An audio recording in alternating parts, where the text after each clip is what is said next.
오늘 말씀 제목 함께 읽어보겠습니다. 시작. 완전한 복음에 사로잡힌 교회.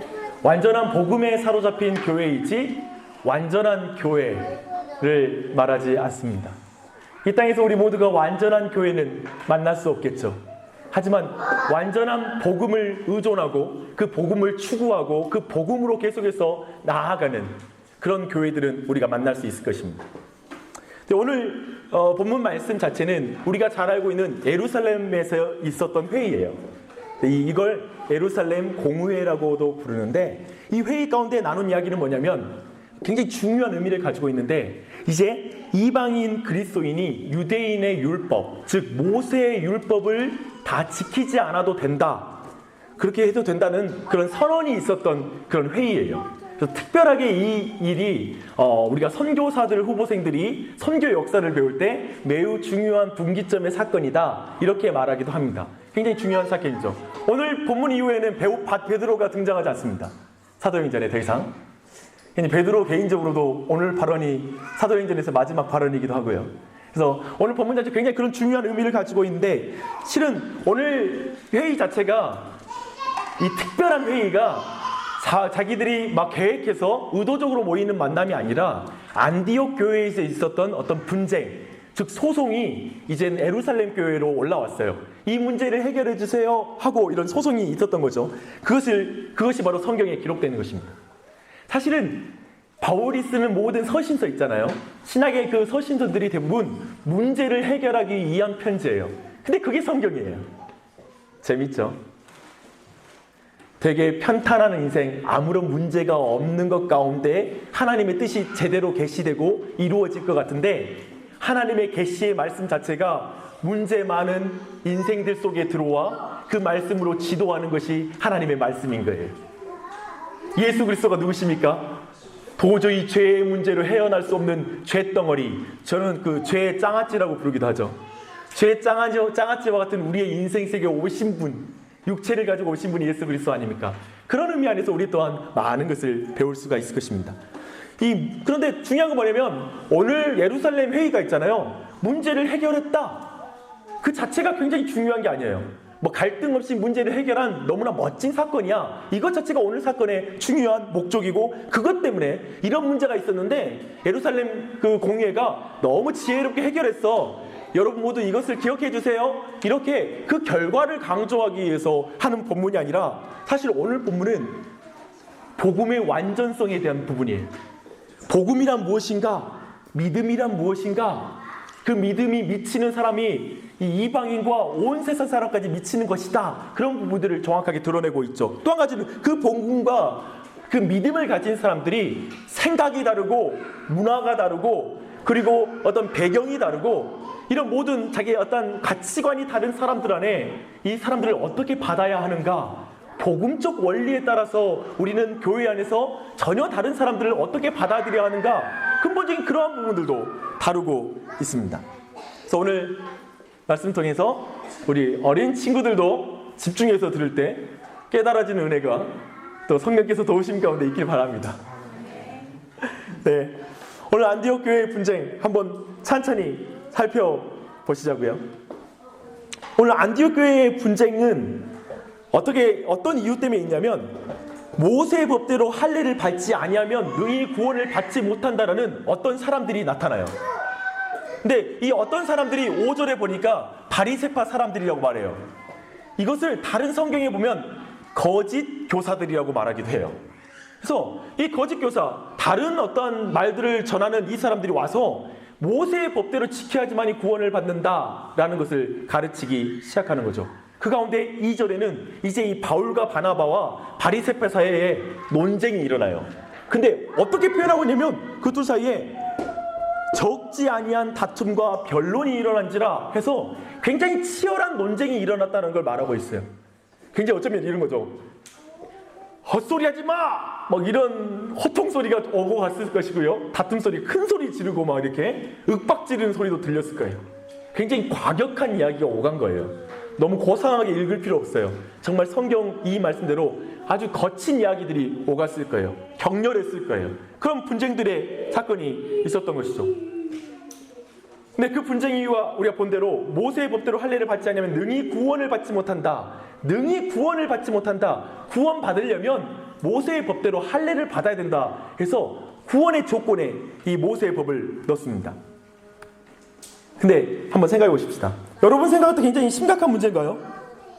이게 그렇게 심각하게 다툴 문제인가? 저 예루살렘에 있는 사도들과 장로들에게 보내서 해결해야 될 정도로 어려운 문제인가? 그럼 이 문제에 대한 답을 바울은 몰랐을까? 바나바는 몰랐을까? 자기들끼리 해결이 안 되니까 거기까지 보냈나? 이 문제의 사안 자체가 그렇게 심각한 것인가? 오늘날 교회 회의에 진력이 난 사람들은 이런 논쟁에 대해서 굉장히 싫어하죠. 오늘날 교회의 문제는 윤리적인 문제죠. 오늘날 교회의 문제는 많이 알지만 살지 못하기의 문제다. 오늘날의 문제는 경건의 문제다. 우리가 정말 알긴 알지만 기도하지 않고 말씀도 보지 않고 그냥 그렇게 게으르게 사는 게 진짜 문제지, 이렇게 치열하게 논쟁할 것이 아니다. 교회에서는 정말 굳이 그렇게 우리가 신학교도 아니고 굳이 그걸 깊이 있게 추구할 필요가 없다. 어쩌면 이렇게 생각할 수도 있어요. 사실 오늘날 분위기는 굉장히 그런 분위기가 강해요. 왜 이렇게 흥분하는지, 오늘 이 예루살렘 교회와 그리고 이 안디옥 교회가 왜 이렇게 흥분하는지 우리가 이해할 수가 없습니다. 우선 제 아들입니다. 기도를 굉장히 많이 해주시고요.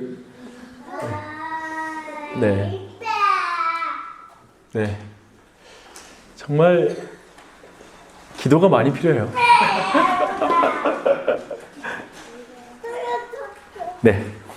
근데 여기서 우리가 생각할 때 항상 신약 성경에서 지속적으로 반복될 때 이 서신서에서 끊임없이 그 유대파, 할례파들과의 끊임없는 논쟁이 있을 때 우리 안에 계속 우리 할례를 굳이 우리는 필요 없고 그게 종교적 의식이 아닌 우리의 입장에서 왜 이렇게 얘네들은 이렇게 지나쳐?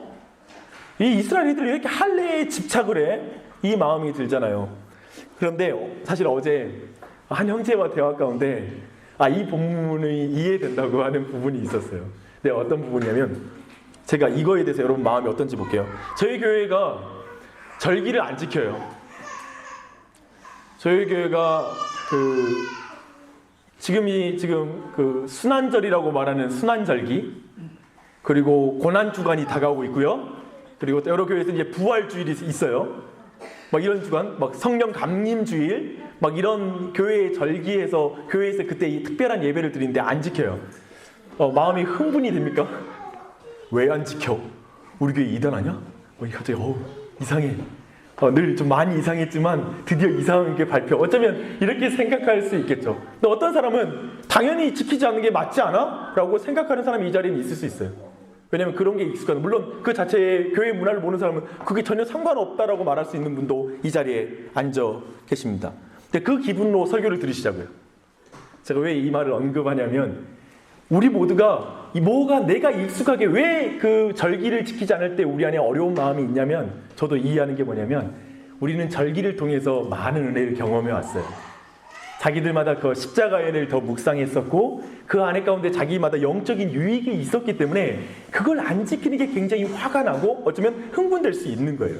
근데 유대인들은 할례라는 것은 그들에게 어마어마한 정체성과 유익을 줬던 문제라는 거예요. 그리고 수천 년 동안 내려왔던 문제이기 때문에 지금 우리는, 심지어는 지금 절기가 신약 성경에서 절기를 지키라는 말씀이 하나도 없음에도 불구하고 우리는 익숙하고 유익을 느꼈기 때문에 흥분하지만, 이 사람들은 말씀으로 그 민족적으로 있었던 거예요.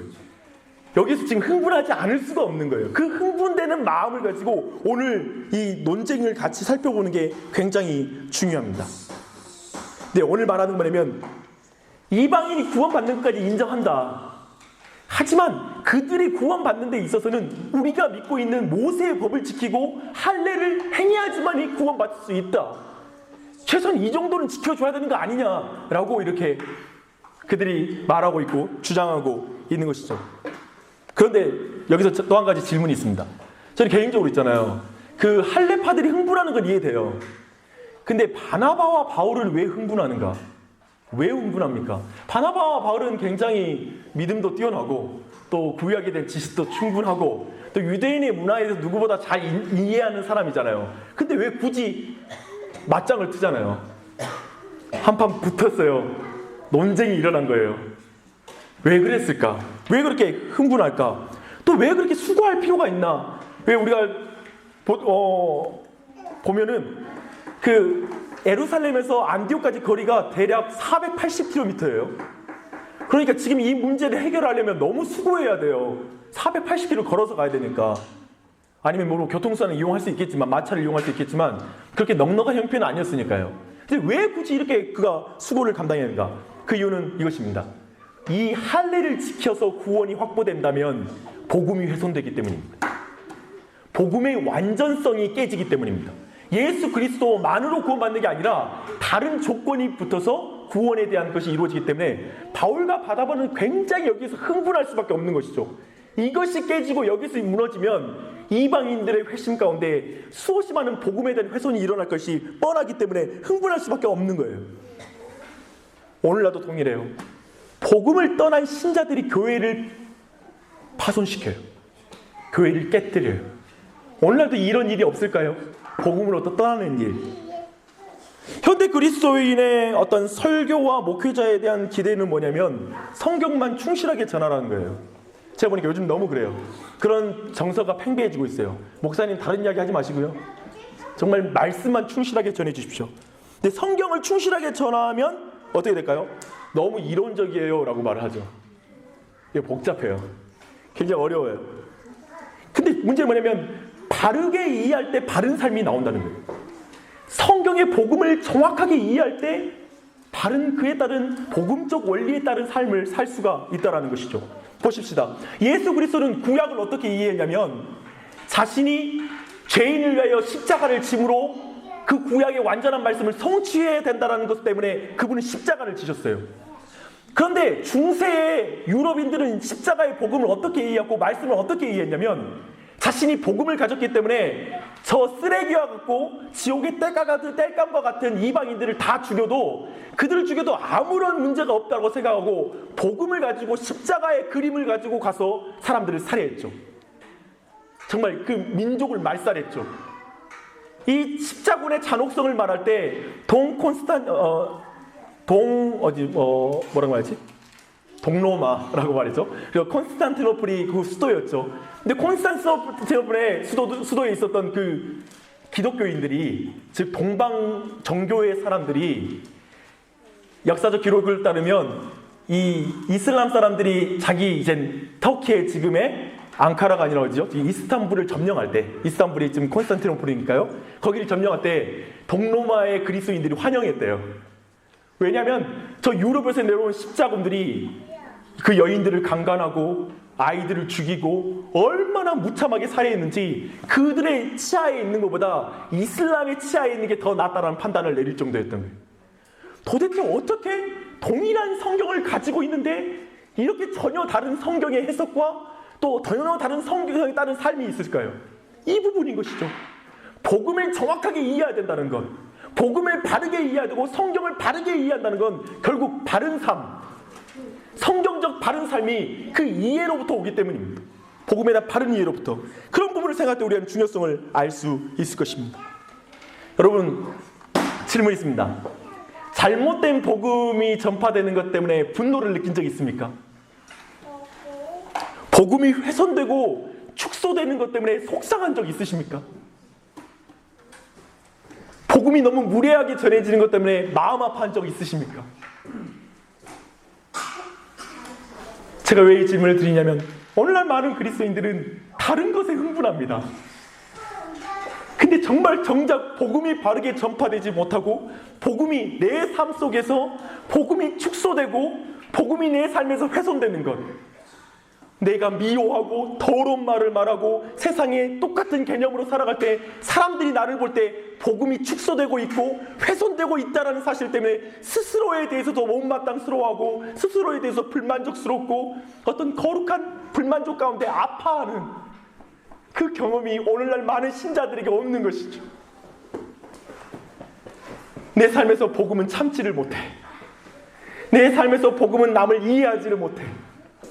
넉넉하지 못하는 복음, 조급하고 다른 사람 앞에 교만 떨고 다른 사람을 비웃는 데 복음을 사용해. 그 자체가 신자들에게는 슬픔이 되는 것이죠. 아픔이 되는 것이죠. 그러한 부분에서 아파하지 않는다면 참된 신자의 그 증거가 없다 할 것입니다. 사실 오늘 본문 말씀 안에 그 사도 바울과 바나바에 있는 그 마음의 그 질투심과 그 마음의 열정, 그 진리를 바르게 증명하고자 하는 그 마음, 이제 앞으로 보는 본문 전체도 그 열정 안에서 이해해야 됩니다. 하나하나 보십시다. 결국 그러나 안디옥에서 바울과 바나바의 변증은 통하지 않아요. 즉 1차적으로 안디옥 교회 안에서 이 문제가 해결이 안 돼요. 그래서 결국 예루살렘으로 상정되죠. 아까 보았던 대로 안디옥에서 예루살렘까지 480km 정도 되는 먼 거리입니다. 그들이 올라갑니다. 근데 여기에서 제 개인적으로는 본문을 보는데 그때 이제 소송을 걸었던 안디옥에서 문제를 일으켰던 바리새파 사람들이 굉장히 신나했을 것 같아요. 왜 신나냐면 초대교회 때부터 공회를 할 때 그 뒤의 역사 가운데 공회 장소를 결정하는데 모든 에너지를 투자해요. 왜냐하면 어느 장소에서 열리냐에 따라서 모이는 사람이 달라지잖아요. 나랑 생각이 비슷한 안디옥 학파, 안디옥 쪽에서 공회를 하면 안디옥에 있는 주교들이 많이 참여를 하겠죠. 그리고 다른 지역에 있는 감독들은 거리가 멀어서 못 오겠죠. 그럼 회의 전체의 결과를 자신들이 주도적으로 결과를 낼 수 있는 거예요. 그렇기 때문에 오늘 예루살렘에서 결정날 때 바리새파가 신나는 이유를 뭘까요? 왜냐하면 예루살렘에는 히브리인 중에 히브리인들이 있거든요. 유대인 중에 유대인들이 많이 모여 있거든요. 그래서 회의 전체 진행이 그들 주도로 일어날 수 있어요. 그래서 사실 오늘 오전에 보니까 제일 먼저 발언하는 사람이 누구냐면 바리새파 사람들이에요. 그걸 첫 번째 볼 수 있고요. 두 번째 볼 수 있는 건 베드로예요. 여러분, 이제 제가 본문 말씀을 갈라디아서 2장에 있는 말씀을 읽어볼 텐데요. 베드로와 바울 사이에 갈등이 있었어요. 그리고 특별히 오늘 문제, 이 동일한 문제를 가지고 바울이 베드로를 책망해요. 이 대사도가 사람들 앞에서. 굉장히 모욕스러운 일이었죠. 근데 이 사건이 오늘 본문 앞에 있었을까 뒤에 있었을까를 생각하면서 한번 여러분 이 본문 말씀 한번 읽어보도록 하겠습니다. 읽겠습니다. 시작. 게바가 안디옥에 이르렀을 때 책망받을 일이 있기로 내가 그를 대면하여 책망하였노라. 야고보에게서 온 어떤 이들이 이르기 전에 게바가 이방인과 함께 먹다가 그들이 오매 그가 할례자들을 두려워하여 떠나 물러가매 남은 유대인들도 그와 같이 외식함으로 바나바도 그들의 외식에 유혹되었느니라. 그러므로 나는 그들이 복음의 진리를 따라 바르게 행하지 아니함을 보고 모든 자 앞에서 게바에게 이르되 내가 유대인으로서 이방인을 따르고 유대인답게 살지 아니하면서 어찌하여 억지로 이방인을 유대인답게 살게 하려 하느냐 하였노라. 네, 함께 읽겠습니다. 또 기둥같이 여기는 야고보와 게바와 요한도 내게 주신 은혜를 알므로 나와 바나바에게 친교의 약속을 하였으니 우리는 이방인에게로 그들을 할례자에게로 하게 하려 함이라. 오늘 11절부터 14절까지 나오는 전체 말씀 가운데 오늘 예루살렘 공회에서 나오는 인물들이 다 등장해요. 안디옥에 이르렀을 때, 그렇죠, 안디옥에서 논쟁이 일어났죠. 야고보도 나오고요, 게바도 나오고요, 다 나와요. 근데 이 베드로가 안디옥에서, 오늘 문제가 발단이 된 안디옥에서 책망받은 사건이에요. 그래서 오늘 이 사건은 어쩌면 쭉 전체를 살펴볼 때 베드로가 이 일을 행할 때 사실 오늘 말씀 전에 있었다라는 게 훨씬 자연스럽다고 생각합니다. 그렇게 해석하는 게. 왜냐하면 그 모든 사건을 경험하고 나서 이스라엘 그 모든 그 유대에 있는 사람들 앞에서 베드로가 이방인의 회심을 증거했거든요. 그 사람이 안디옥에서 또 외식하는 그 일을 행한다는 것이 훨씬 부자연스럽죠. 그러면서 볼 때 이 사건이 먼저 일어났다는 것에 대해서 생각해 볼 수 있어요. 여하튼 이걸 지금 안디옥에 있는 사람이 안다라는 거예요. 그걸 감안할 때 아하, 올라가면 베드로를 만날 것이고 베드로가 우리 편에서 이 문제를 해결할 수 있어 라는 생각을 했을 수 있을 것입니다. 또한 두 번째는 뭐냐면 이 야고보라는 사람입니다. 오늘 야고보는 누구냐면 예루살렘 교회의 기둥이에요. 사실은 사도들의 사도다라고 불리는 위치, 사도들의 감독의 위치였다라고 해석하는 사람도 있어요. 그만큼 굉장히 중요한 인물인데, 왜냐하면 오늘 말씀 보면 또 기둥같이 여기는 야고보와 게바와 2장 9절이거든요. 즉 뭐냐면 제일 먼저 언급하는 게 야고보예요. 그를 기둥과 같은 존재라고 초대교회가 인정하고 있는 거예요. 근데 이 야고보, 이 사람은 어떤 사람인가 생각했을 때 이 사람은 굉장히 히브리인 중에 히브리인이라고 말할 수 있는 사람입니다. 특별히 누가는 이 야고보가 히브리어로 지금 전체 판결을 하고 있다는 걸 시사하고 있는 게 뭐냐면 바로 이름이에요. 14절 함께 읽어보겠습니다. 하나님이 처음으로 이방인 중에서 자기 이름을 위할 백성을 취하시려고 그들을 돌보신 것을 시므온이 말하였느니라.쓰니 이 시므온이라는 말 자체가 유대인들의 히브리어적인 표현이죠. 근데 이것이 신약 성경에 이제 히브리서와 함께 2번 사용되는 용어예요. 히브리인들을 중심으로 표현할 때 시므온이라는 표현을 써요. 그러니까 매우 히브리인들, 즉 유대인들, 유대 배경 그리스도인들과 친밀했던 사람이죠. 그렇기 때문에 이 사람이 우리에게 유리한 판정을 할 것이다 라는 가정을 충분히 할 수 있었던 상황이에요. 그래서 그들은 올라갔을 때 매우 신나했을 수 있습니다. 근데 이 별로 좋지 않은 조건을 바울과 바나바가 받습니다. 그리고 올라가죠.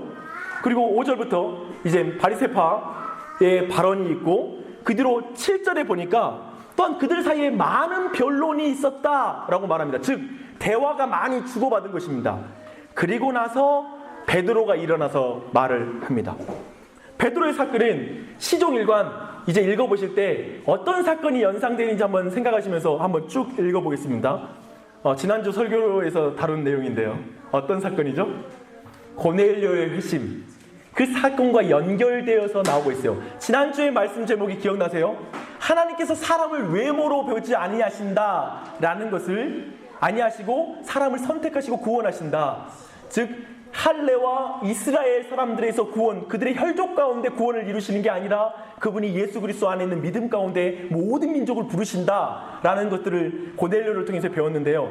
오늘 말씀에는 어떤 식으로 강조하는지 한번 살펴보십시다. 함께 읽어보겠습니다. 많은 변론이 있은 후에 베드로가 일어나 말하되 형제들아 너희도 알거니와 하나님이 이방인들로 내 입에서 복음의 말씀을 들어 믿게 하시려고 오래전부터 너희 가운데서 나를 택하시고 또 마음을 아시는 하나님이 우리에게와 같이 그들에게도 성령을 주어 증언하시고 믿음으로 그들의 마음을 깨끗이 하사 그들이나 우리나 차별하지 아니하셨느니라. 그런데 지금 너희가 어찌하여 하나님을 시험하여 우리 조상과 우리도 능히 맺지 못하던 멍에를 제자들의 목에 두려느냐.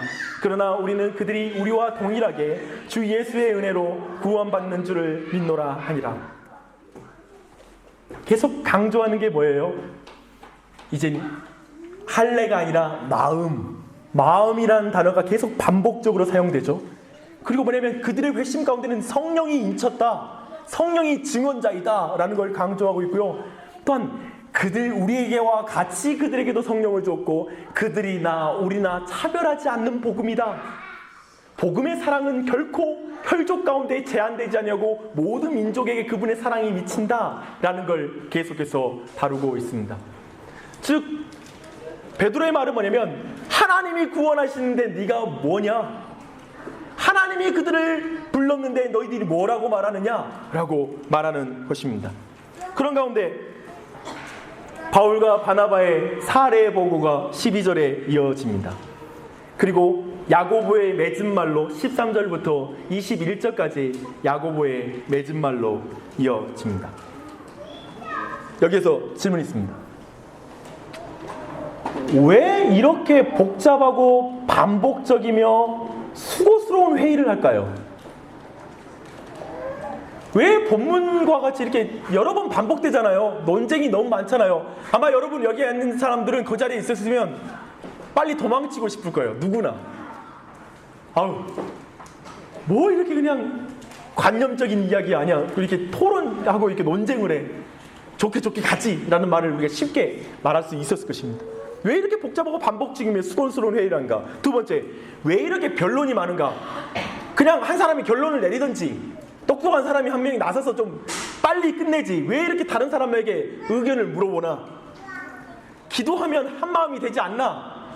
이런 질문을 할 수 있을 것입니다. 오늘 본문에서 이젠 오늘날 교회의 문제를 해결하려고 할 때 오늘 본문에서 이걸 가지고 오는 사람들이 있습니다. 초대교회는 이와 같이 민주적인 의사결정 구조를 가졌기 때문에 그 교회가 굉장히 흥왕했다. 그래서 오늘날 교회가 너무 이거 담임 목사의 이 권위 앞에 너무 이게 중심적이다. 너무 한 사람에게 집중돼 있다. 그리고 한 사람이 독단적으로 결정하는 게 문제다. 빨리 이것을 고치자. 이게 이제 교회에 대한 해법으로 제시되고 있습니다. 그러나 정말 그 중요성을 언급하기 위해서 본문이 다뤄지는 것일까요? 야고보의 변론 속에 그 답이 있으니 함께 살펴보겠습니다. 다 함께 읽겠습니다.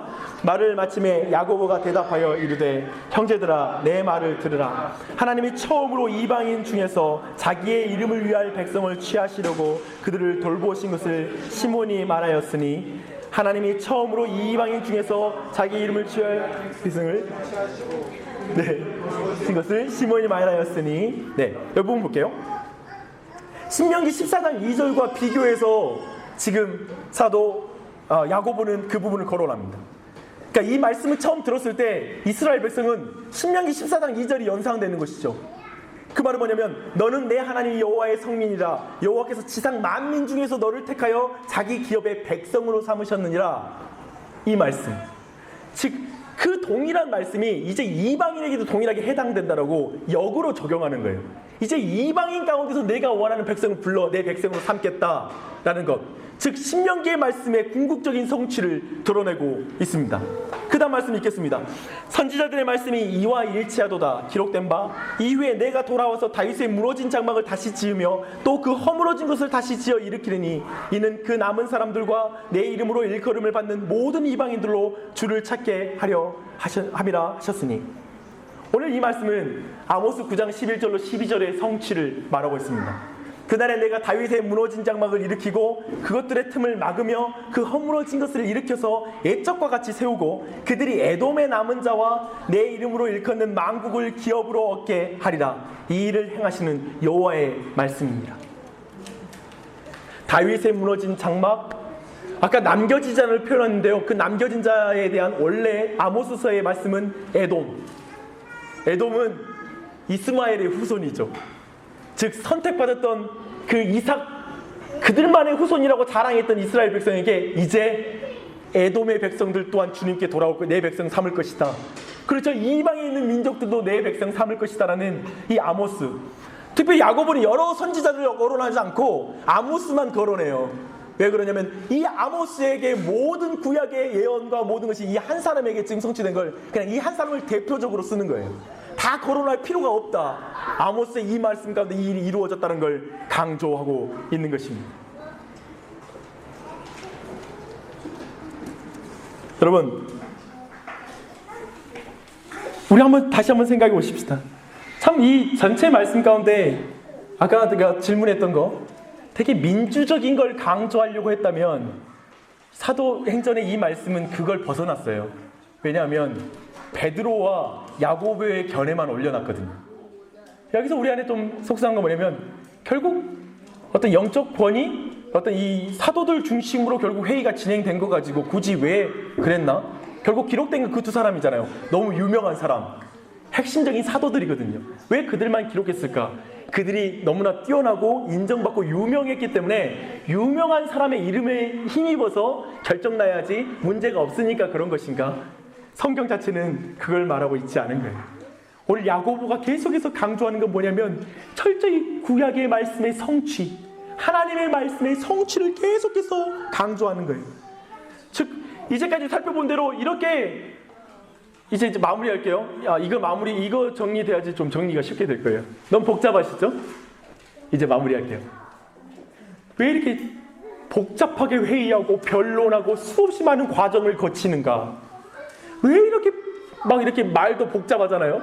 근데 뭐냐면 지금 이 교회 앞에 와 있는 모든 사람들이 하나님의 말씀이 이루어지는 것에 대한 열심이 있는 거예요. 복음만이 완전하게 이루어진 그 복음의 완전성에 대한 열심과 그것을 이루어내고 증명하고 그 가운데 모든 사람을 설득하고자 하는 간절한 마음이 지금 초대교회 안에 가득한 거예요. 12절의 말씀 보면 온 무리가 가만히 있었다고 말해요. 그렇게 논쟁적이었던 사람이 하나님의 말씀 앞에 다 잠잠해지는 말씀의 권위가 살아있는 게 교회라는 거예요. 그것이 분명하게 드러나고 있어요. 말씀을 바르게 해석하고 적용하고자 하는 열심이 있었기 때문에 많은 사람에게 물어보는 거예요. 민주적인 절차가 성경화를 만드는 게 아니라 성경에 대한 열심히 수없이 많은 사람에게 물어보아서 그 각자를 통하여 하나님이 말씀하시는 바들을 들으려고 하는 그 참된 들음 가운데 나아갈 수 있었다라는 거예요. 왜 베드로와 야고보예요? 그들이 말씀으로 해석하는 사람이었거든. 그들이 말씀에 대해서 분명하게 알고 있는 자들이었기 때문에 권위가 있는 것이지, 오늘날 동일하게 목사도 목사기 때문에 권위가 있습니까? 아니요. 그가 바른 말씀을 전할 때 목사가 권위가 있는 자리이죠. 바른 말씀을 전하지 않다면 목사, 나부랭이 아무것도 안 되는 것이 목사이죠. 그 측면을 지금 말하고 있는 것입니다. 베드로와 바울, 그들이 사도들이 중요한 이유는 바로 그들이 예수 그리스도를 분명하게 보고 느끼고 귀로 듣고 모든 걸 체험하였던 사람이었기 때문에 중요했던 거죠. 그분을 바르게 증언하는 자였기 때문에 사도인 것이죠. 오늘날 그리스도인 누구입니까? 예수 그리스도를 맛보고 알고 그분을 증언하기 때문에 그리스도인이죠. 그때에만이 사람들이 그리스도인들에게 권위를 주겠죠. 말씀을 마무리하겠습니다. 완전한 복음을 붙잡는 불완전한 교회.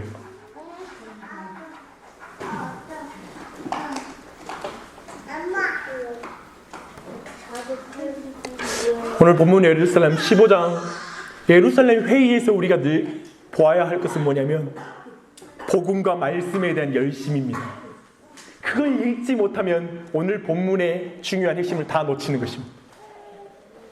정확히 말하면 복음과 말씀에 대한 순종의 열심이 있었던 것입니다.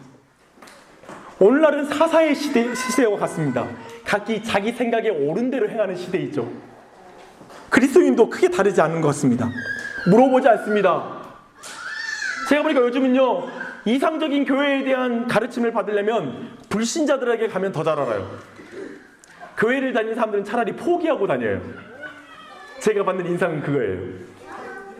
이상적인 교회를 찾다 보니까 갈 교회가 없네요. 사랑하는 여러분, 성경을 보십시오. 복음과 말씀에 대한 순종의 열심을 가지시고 성경을 보십시오. 성경을 잡아먹으십시오. 연구하십시오. 순종하십시오. 수고하십시오. 게으르지 마십시오. 그 열심 없이는 이거 이해 안 되는 거예요. 오늘 본문 다 놓치는 거예요. 그 열심 때문에 듣는 거예요. 물어보는 거예요. 알려달라고. 그 먼 480km를 걸어가서 그렇게 만나는 거예요.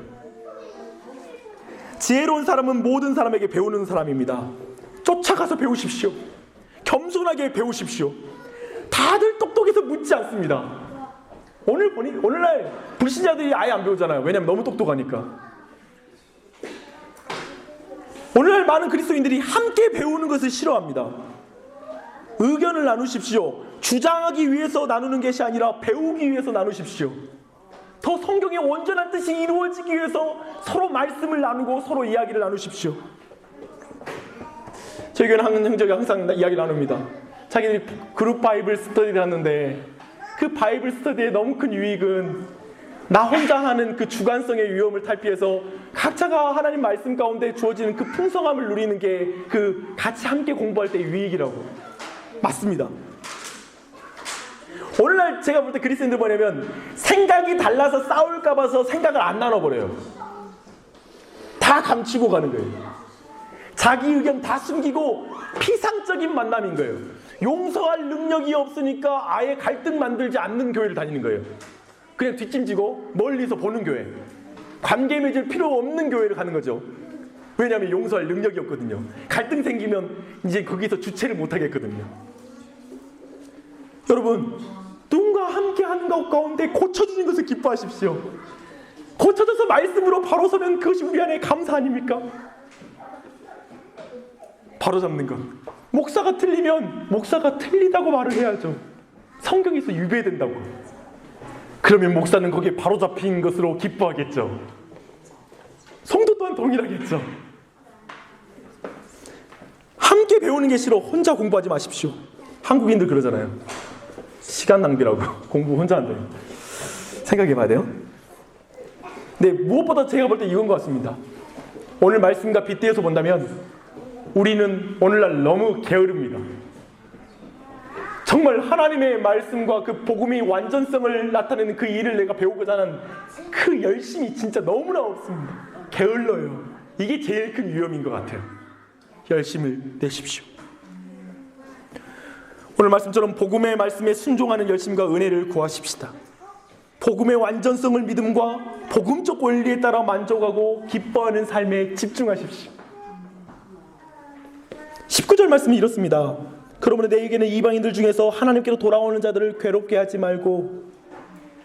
성도들이 교회를 다녀서 배우면 배울수록 옆에 있는 사람을 괴롭게 만듭니다. 그 사람 아는 게 괴로워요. 막 그 사람 많이 알수록 괴로운 사람이 있어요. 너무 많이 하니까 힘들어. 사랑 없이 많이 알면 죽을 맛이죠. 사랑 없는데 성실하면 더 죽을 맛이에요. 빈틈이 없네. 이 사람이 사랑하는데 성실하기까지 해. 죽을 맛이죠. 무슨 말씀인지 아시겠죠? 넉넉하십시오. 따뜻하십시오.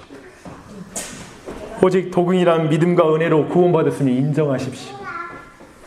그 사람도 하나님이 다스리고 있음을 믿으십시오. 여러분 스스로가 하나님 놀이 하지 마십시오. 내가 하나님 되어서 잘라내고 칼춤 추는 일이 없길 바랍니다. 기도하겠습니다.